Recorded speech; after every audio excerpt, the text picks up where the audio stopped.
The veins and veinlets arranged inside the leaves, okay, they forms a network like structure in the leaves. They give support to the leaf. Now we are going to learn functions of your veins. What are the different functions of these veins? Okay, veins transport the water and food throughout the leaves. Okay, water enters into the leaves through the veins.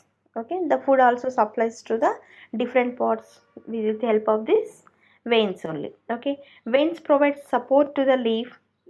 Okay, they also give support, means the leaf, without damaging the leaf, the veins are giving the support to the leaf parts. Okay, from the heavy blow of the winds.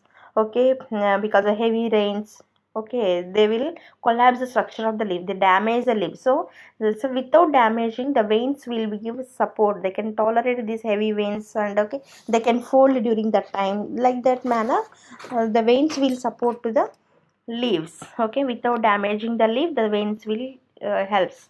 Okay, next, like that support is given by the veins to the leaves. Okay, the arrangement of the veins in a leaf is referred to as a venation. Okay, venation is of two main types. Generally, if we see leaves, there is different type of the structures we can see. Okay, what makes them having by that structures? Because the arrangement of the veins bring a lot of change in the leaves. Okay, this arrangement of the veins in a leaf is called as a venation. What is a venation? Arrangement of the veins in a leaf. Okay, that phenomena, that process is called as a venation. Okay, this is a venation. The arrangement of the veins in a leaf is called as venation. The venation is of mainly a two types. Okay, one is reticulate venation, another one is a parallel venation. One is reticulate venation, another one is a parallel venation. Okay, what is reticulate venation? So it is a reticulate venation leaf. Okay, in this type, okay, the leaf is expanded part of the pot is called as a leaf lamina. Okay, in this leaf lamina, or in the leaf, okay, only one midvein there. Okay, only one midvein or midrib we can see. From this only, from this midvein, okay, so many lateral veins will be developed. Okay, they also extended up to the leaf edges. Okay, here the leaf margins there, no, up to the these all lateral veins develops up to the leaf margin. Okay, from again, from these lateral veins, small veinlets will develops. Okay, like this form, and like this, the entire the leaf, a network like structure of veins will develops. Okay, this type is called as a reticulate venation. This type of venation, what is a venation? The arrangement of the veins in a leaf is called as a venation. Okay, first one, what in this reticulate venation? What is a reticulate? Only one midrib which is extended from the one end to another end. Here it will start and ends with the corner of the leaf. Okay, a last part of the leaf, and from here so many lateral veins will develop. They develops up to the margins. Okay, up to the margins they develops all the lateral veins. These are the lateral veins. All the lateral veins develops up to the margins. From here small veinlets will be developed. They all forms a network like structure in the leaf. A network like structure forms in the leaf. This type of venation is called as a reticulate venation. Okay, generally this type of venation we can see in the dicotyledonous plants. Dicotyledonous plants. What are the dicotyledonous plants? Generally, the seeds which contain the two seed leaves or two seed parts. You already know that. Groundnut. Okay, we can so many red gram, green gram, hibiscus, neem, mango. Okay, these are the dicotyledonous plants. What is a dicotyledonous? The seed which contain the two seed parts. Two seed parts. For example, groundnut. If we break the seed, it becomes two equal parts. It will contain. So those are called dicots.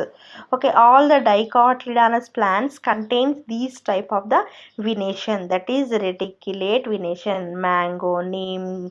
Okay, the tamarind, groundnut. These are the examples. Okay, for this type of venation, people plant. Okay, like these are the dicotyledonous plants only, especially having these type of the venation. Okay, next we have parallel venation. Okay, in this parallel venation, in the veins there is no midrib. Okay, it in the leaf lamina, in the leaf, so many veins they run parallel to each other, one end to another end. So many veins are arranged in the leaves. Okay, they are run, all the veins started from one place, ended with the same place. Starting point and ending point for the all the leaves are same. They are run parallel to each other, they are parallel to each other like this manner.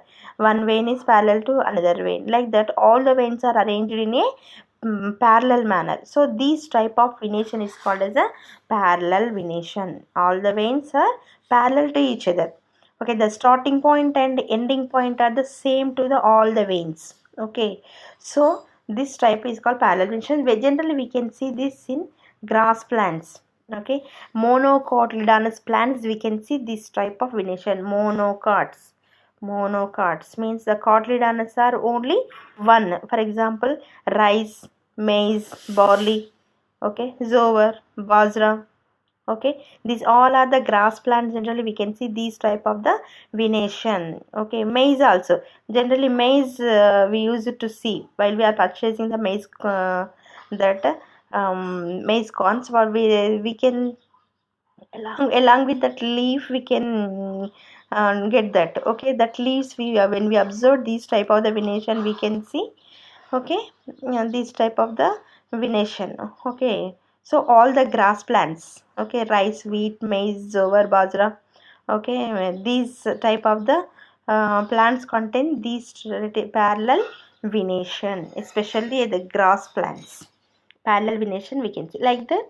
The venation is two types: reticulate venation, parallel venation. It is more dicotyledonous plants, it will, we can see this reticulate venation. In monocotyledonous plants we can see the parallel venation. Dicotyledonous plants, these are the monocots, means monocotyledonous plants we can see. Okay, especially grasses. Okay, these are like this, these are the two types of venation we can see. This see here, reticulate venation. In this type of venation, veins form a network like pattern on both sides of the midrib. It is present in the plants having tap roots. Okay, these plants also having specially tap roots. Okay, and people, mango, neem, rose, hibiscus. Okay, in the dicots the root system also tap root system. Okay, parallel venation. In this type of venation, veins run parallel to each other along the length of the leaf. It is present in plants with fibrous roots. Okay, grasses, banana, palm trees are example. Okay, and with the this root system also different in these plants. Reticulate venation we can see in the dicot plants. Those are also having root system also different. That is a taproot system. Okay, here it is in parallel venation the plants contains a fibrous root system. Okay, what root system? That is fibrous root system. What is taproot system? What is fibrous root system? We already discussed in our last class. Okay, now we are seeing here functions of a leaf. Okay, a leaf, what is the main role of a leaves? Photosynthesis. Okay, photosynthesis is a process, okay, which takes place in presence of the sunlight. Okay, that in presence of the sunlight, okay, the green plants, by using the carbon dioxide and the water, they can prepare their own food material. This process is called as a photosynthesis. This is a main role of the leaves. Okay, in presence of the sunlight, in presence of the chlorophyll.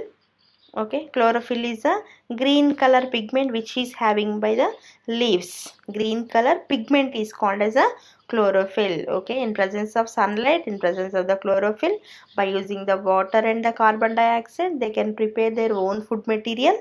This process is called as a photosynthesis. Okay, so leaves synthesize food for whole plant. Okay, this applies to the whole plant. Okay, where it is prepared in the leaves, it supplies to the total part of the plant. It is a process on which almost all the living organisms depend directly or indirectly on plants for obtaining their food. Okay, plants are not only preparing the food for themselves. Okay, other living organisms, so many kinds of different types of the organisms directly or indirectly depend on the plants for their food purpose. Okay, this is like that. So photosynthesis is the process which is playing a essential role in the not only in the plant's life, in living organisms life. Okay, like that, leaves are very important part.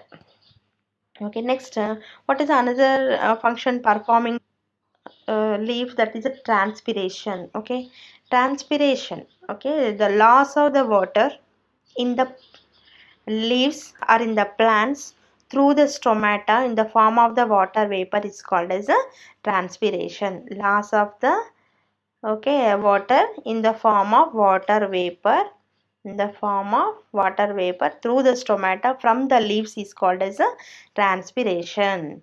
Loss of water in the form of the water vapor from the stomata, okay, is called as a transpiration. Okay, stomata present in the leaves carry out transpiration. Okay, why the transpiration is playing important role? Because generally the plant absorbs a lot of amount of the water, but the total water it is not used, it is not required by the plant. So they lose in the form of the water vapor through the stomata this excess water. Okay, so this process is called as a transpiration.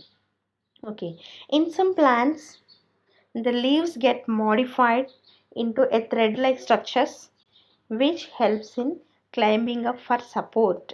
Okay, the leaves also, in the leaves, in some of the plants, weak stemmed plants, the leaves will also used as a supporting objects. Okay, these leaves are changing into a wiry coiled structures or a thread like structure. They will modify, they will change. These structures helps the plants in climbing, okay, and to take the support from the other objects. Okay, like this manner the leaves also helping in supporting objects.